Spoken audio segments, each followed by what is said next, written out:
اعوذ باللہ السمیع العلیم من الشیطان اللعین الرجیم بسم اللہ الرحمن الرحیم الحمد للہ الملک الحق المبین المتصاغر لعظمتہ جبابرۃ الطاغین المتخاضع لکبریائہ عتاۃ المتمردین المعترف بربوبیتہ سائر الخلق اجمعین والصلاة والسلام والتحیۃ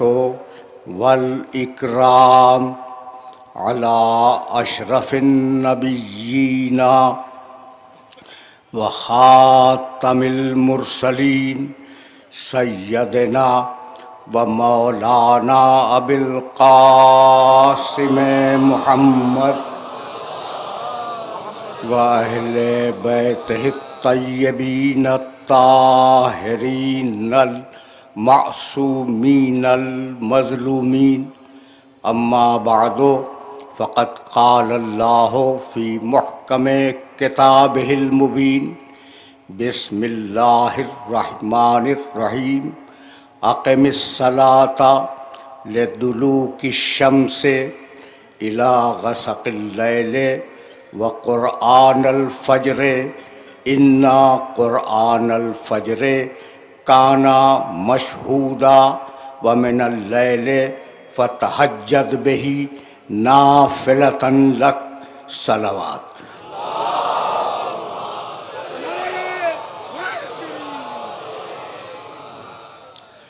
عزیزان محترم، مقام محمود اور صدق و حق کے عنوان سے ہم نے جس سلسلہ گفتگو کا آغاز کیا ہے وہ سلسلہ گفتگو آج اپنے تیسرے مرحلے میں داخل ہو رہا ہے۔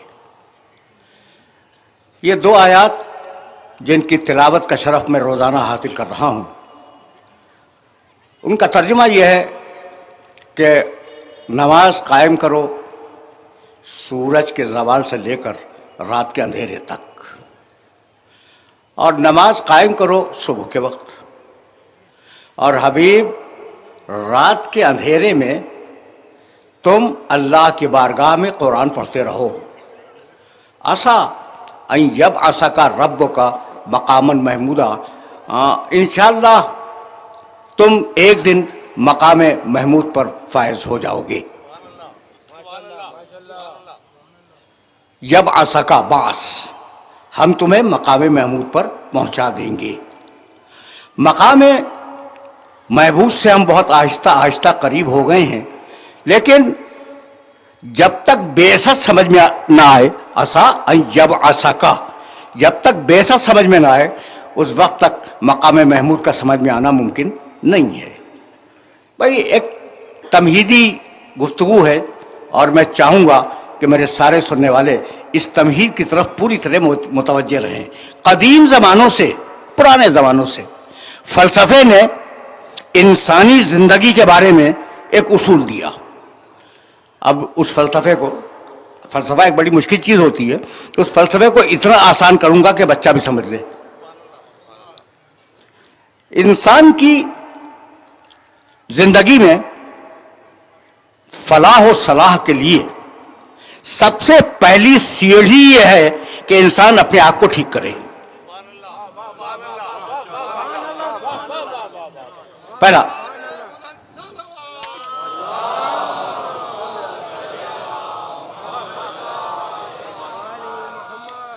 یعنی پہلا مرحلہ کیا ہے اور پہلی منزل کیا ہے معاشرے کے ٹھیک ہونے کی؟ انسان پہلے اپنے آپ کو ٹھیک کرے، اپنے نفس کی تطہیر کرے۔ جب نفس کی تطہیر ہو جائے تو پھر اپنے گھر اور گھرانے کی تطہیر کرے۔ پہلے کا نام ہے تہذیب نفس، جسے قرآن نے تزکیے کے نام سے ارشاد فرمایا ہے۔ دوسرا مرحلہ گھرانے کو اور گھر کو ٹھیک کرے، تدبیر منزل. اور جب خود بھی ٹھیک ہو جائے، گھر بھی ٹھیک ہو جائے، تو اب اسے یہ حق ہے کہ اپنی صلاحیت کے مطابق ملکی اور شہری معاملات میں مداخلت کرے اور ان میں صلاح و فلاح کی کوشش کرے. اس کا نام ہے سیاست مدن. تو تہذیب نفس، تدبیر منزل، سیاست مدن. اگر انسان کا نفس نجس ہے، اس کی تطہیر نہیں ہوئی، تو کیا خاک اپنے گھرانے کو پاک کرے گا؟ اگر نفس انسانی ہی نجس ہے. بہت توجہ رکھنا، اس لیے کہ یہ تو میں فلسفے کے حوالے سے بات کر رہا ہوں اور قرآن کے حوالے سے ذرا سی آگے چل کے بات ہوگی. تو پہلے اپنے آپ کو پاک کرو، اپنے نفس کو پاک کرو، اپنی تطہیر کرو. جب ہو جائے تو اپنے گھر اور گھرانے کی تطہیر کرو. جب وہ ہو جائے تو اپنے معاشرے کی طرف جاؤ. سیاست مدن، سیاست کا حق صرف اسے ہے جو اپنے آپ کو پاک کر لے، اپنے گھرانے کو پاک کر لے. بھئی کسے حق ہے سیاست کا؟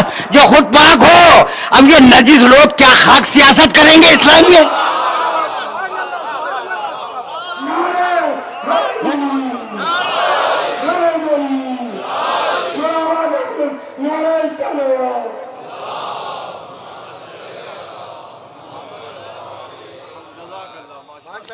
اچھا، اب نفس کا پاک کرنا ضروری ہے.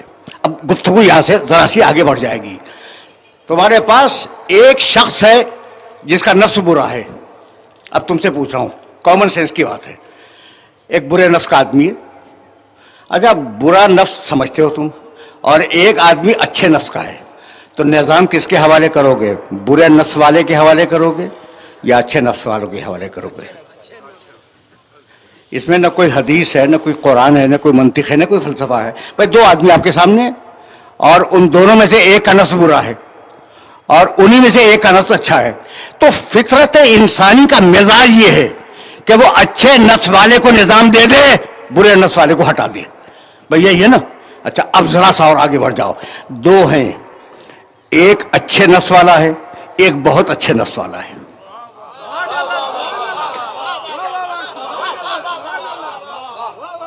نہیں بھائی، نہیں، میں ذرا بات کو واضح کروں گا. پہلے میں نے کیا کہا کہ ایک بد نفس ہے، برے نفس والا ہے، ایک اچھے نفس والا ہے. تو تم نظام کس کے حوالے کرو گے؟ جو اچھے نفس والا ہوگا. اور اب دو اچھے نفس والے ہیں. ایک وہ ہے جس نے اپنی ریاضت سے اپنے نفس کو پاک کیا. ایک وہ ہے جس نے اپنی ریاضت سے اپنے نفس کو پاک کیا. ایک وہ ہے جسے اللہ نے پاک کر کے بھیجا.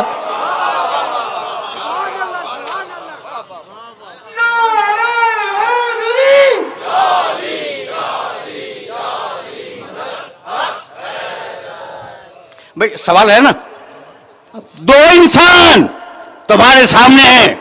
ایک جس نے ریاضت کر کے، محنتیں کر کے اپنے نفس کو پاک بنایا ہے، اور ایک وہ ہے جسے اللہ نے پاک بنا کے بھیجا ہے. تو اب نظام کس کے حوالے کرو گے؟ وہ جسے اللہ نے پاک بنایا، جو اپنی ریاضت سے اچھا بن جائے، اس کا نام ہے امت. اور جو ادھر سے اچھا بن کے آئے، اس کا نام ہے نبی.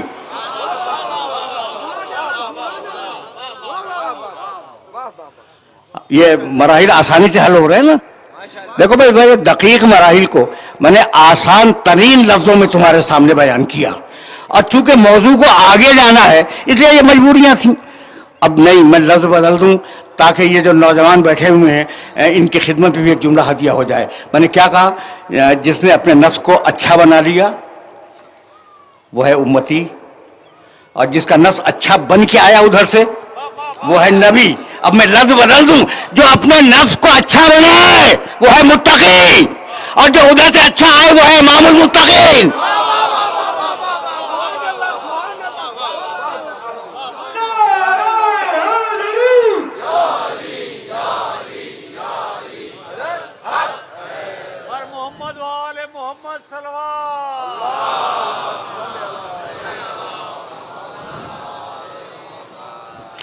یہ مرحلہ فکر آسانی سے اثر ہو گیا نا، کہ جو اپنے نفس کو اچھا بنائے محنتوں سے، وہ ہے متقی، اور جو ادھر سے اچھا بن گیا ہے وہ ہے امام المتقین۔ قرآن نے کہا ام نجعل المتقین کالفجار، ہماری نگاہ میں فاسق و فاجر اور متقی برابر نہیں ہو سکتے، تو جب فاسق اور متقی برابر نہیں ہیں تو فاسق اور امام المتقین کیسے برابر ہو جائیں گے؟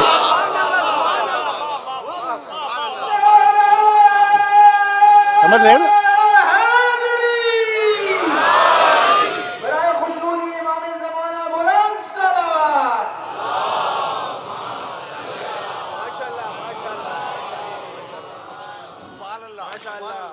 ٹھیک ہے نا، کہ جب فاسق اور متقی برابر نہیں ہے اللہ کی نگاہ میں، تو فاسق اور امام المتقین کیسے برابر ہو جائیں گے؟ تو اب مجھے جملہ کہنے کی اجازت دیتے ہو کہ جو اللہ یہ برداشت نہ کرے، یہ برداشت نہ کرے کہ ایک متقی کے آگے ہو جائے، نہیں بھائی نہیں، نہیں بھائی، اب یہ جملہ تو تمہیں ہدیہ کروں گا اور اس جملے کو ہدیہ کر کے آگے بڑھ جاؤں گا۔ اللہ یہ برداشت نہیں کرتا، اللہ یہ برداشت نہیں کرتا کہ ایک امتی ایک غیر معصوم کے برابر ہو جائے، تو یہ کیسے برداشت کرے گا کہ غیر معصوم آگے ہو، معصوم پیچھے ہو؟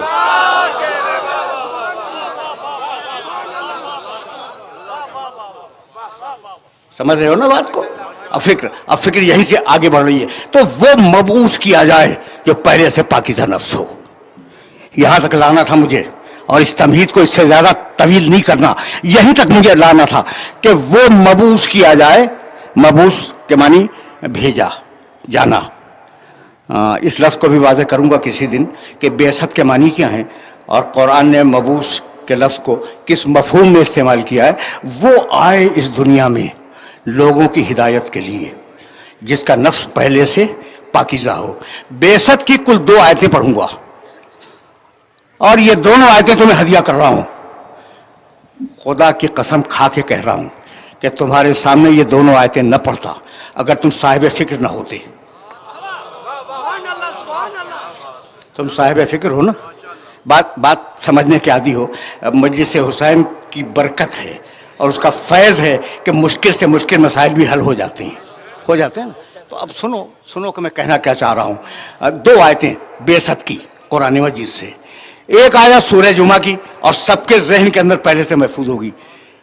هو الذی بعث فی الامیین رسولا منہم، هو الذی بعث فی الامیین رسولا منہم یتلو علیہم آیاتہ ویزکیہم ویعلمہم الکتاب والحکمہ وان کانوا من قبل لفی ضلال مبین۔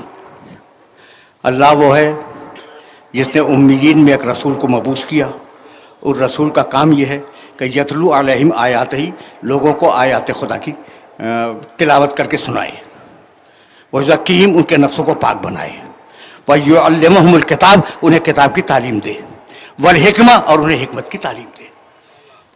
کیا فرض ہے میرے نبی کے؟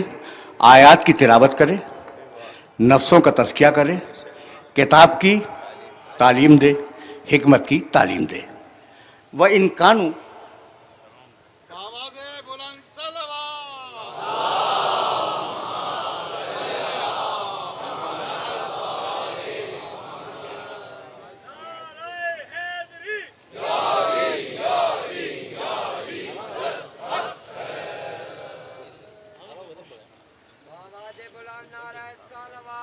احوال شریف آج بے فرمائے دیا لے آئے۔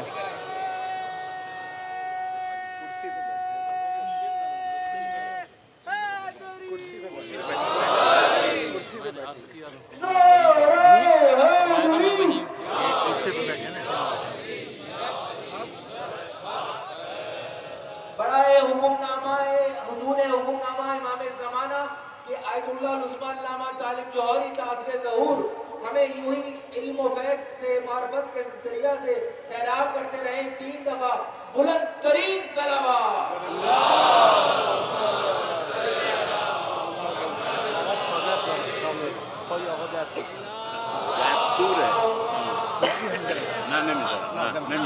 نمیذاره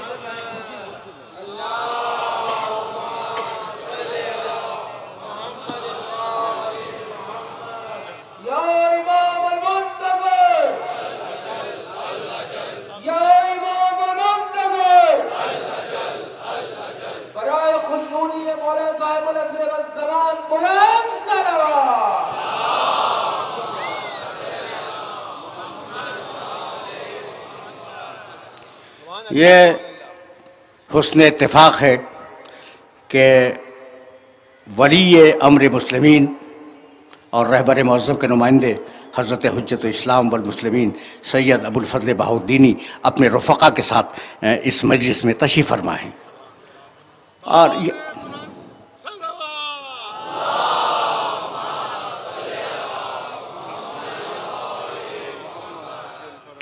اور ظاہر ہے کہ یہ خود ان کے لیے بھی شرف ہے کہ وہ ذکر حسین میں شامل ہیں.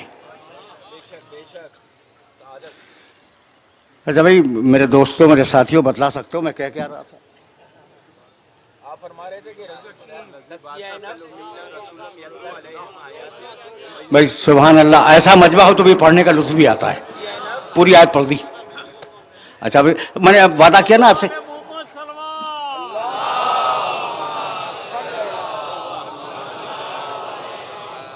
میں نے آپ سے وعدہ کیا تھا نا کہ صرف بعثت کی 2 آیتیں سناؤں گا. پہلی آیت هو الذی بعث فی الامیین رسولا منہم یتلو علیہم آیاتہ ویزکیہم ویعلمہم الکتاب والحکمہ وان کانوا من قبل لفی ضلال مبین. اللہ وہ ہے جس نے امیین میں ایک رسول کو مبعوث کیا. اس رسول کا کام یہ ہے کہ وہ لوگوں کے سامنے آیات الہی کی تلاوت کرے، امیین کے سامنے قرآن پڑھ کے سنائے. یزکیہم ان کے دوسرا کام نفسوں کا تزکیہ کرے. ویعلمہم الکتاب اس کا تیسرا کام یہ ہے کہ وہ کتاب کی تعلیم دے. والحکمہ اس کا چوتھا کام یہ ہے کہ وہ حکمت کی تعلیم دے. وَإِن كَانُوا مِن قَبْلُ لَفِي ضَلَالٍ مُبِينٍ اگرچہ اس کے آنے سے قبل پوری امیین کی صف کھلی ہوئی گمراہی میں مبتلا تھی. ضلال کے معنی گمراہی، کھلی ہوئی مبین. سن لیا تم نے آرام سے؟ بہت آرام سے سن لیا نا؟ اچھا. یہ سورہ جمعہ کی آیت ہے، 62واں سورہ قرآن مجید کا، اس کی دوسری آیت. اور اب سورہ آل عمران سے ایک آیت پڑھتا ہوں، تیسرا سورہ ہے قرآن کا اور اس کی 164ویں آیت ہے. بہت آرام سے سننا، اس لیے کہ یہ سلسلہ فکر مسلسل ہے اور میں چاہتا ہوں کہ قرآن کے بعض گوشے تمہاری خدمت میں پیش کر سکوں اپنی استطاعت کے مطابق. کہنے لگا سورہ آل عمران میں لقد من اللہ علیہ، بھائی بہت توجہ رکھنا، لقد من اللہ علی المؤمنین اذ بعث فیہم رسولا من انفسہم یتلو علیہم آیاتہ ویزکیہم ویعلمہم الکتاب والحکمہ وان کانوا من قبل لفی ضلال مبین. اللہ ایسا اللہ ہے کہ اس نے مومنین پہ احسان کیا ہے، مومنین پر احسان کیا ہے کہ انہی میں سے ایک رسول مبعوث کیا. اور اس رسول دیکھو لفظ کو لفظ سے ملا لو، اس رسول کا کام یہ ہے کہ وہ آیات کی تلاوت کرے، نفسوں کا تزکیہ کرے، کتاب کی تعلیم دے، حکمت کی تعلیم دے. وَإِن كَانُوا مِن قَبْلُ لَفِي ضَلَالٍ مُبِينٍ اگرچہ اس کے آنے سے قبل یہ لوگ گمراہی میں مبتلا تھے. سن لیا تم نے دونوں آیتوں کو؟ ایک میں کہتا ہے کہ امیین گمراہی میں مبتلا تھے اور دوسرے میں کہتا ہے کہ ہم نے مومنین میں رسول کو بھیجا وہ بھی گمراہی میں مبتلا تھے. تو مومن گمراہ کیسے ہو جائے گا؟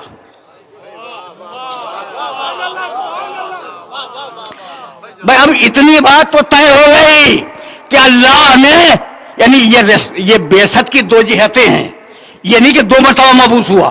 ایک جہت سے مومنین پہ مبعوث ہوا، دوسری جہت سے امیین پہ مبعوث ہوا. جہتیں بعثت کی 2 ہیں اور دونوں کے لیے کہتا ہے کہ یہ ضلال مبین میں مبتلا تھے. بھائی توجہ رکھنا، یہ گمراہی میں مبتلا تھے. تو مومن ہوتے ہوئے گمراہی میں کیسے مبتلا ہوگا؟ ممکن نہیں ہے، ممکن نہیں ہے. تو یہ کیا کہہ دیا کہ یہ ضلال مبین میں مبتلا تھے. تو اب اگر ضلال مبین کے معنی کھلی ہوئی گمراہی کے ہیں تو پھر کیا یہی معنی کرو گے یہاں پر بھی؟ اگر قرآن کافی ہے تو معنی بتلا دو.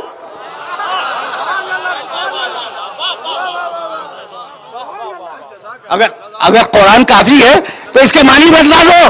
تو اب قرآن ہی سے ایک آیت پڑھ لوں، ضلال کے معنی گمنام، ضلال کے معنی گمراہ. تمہیں حق ہے پوچھنے کا کہ مجھ سے پوچھو کہ یہ گمنام کہاں سے میں نے نکال دیا؟ قرآن سے. اِذَا ضَلَلْنَا فِي الْأَرْضِ اِنَّا لَفِي خَلْقٍ جَدِيدٍ. یہ مجھے کہتے ہیں کہ جب ہم زمین میں دفن ہو کے گمنام ہو جائیں گے تو کیا ہمیں دوبارہ اٹھائے گا؟ جب ہم زمین میں دفن ہو کے گمنام ہو جائیں گے تو کیا اللہ ہمیں دوبارہ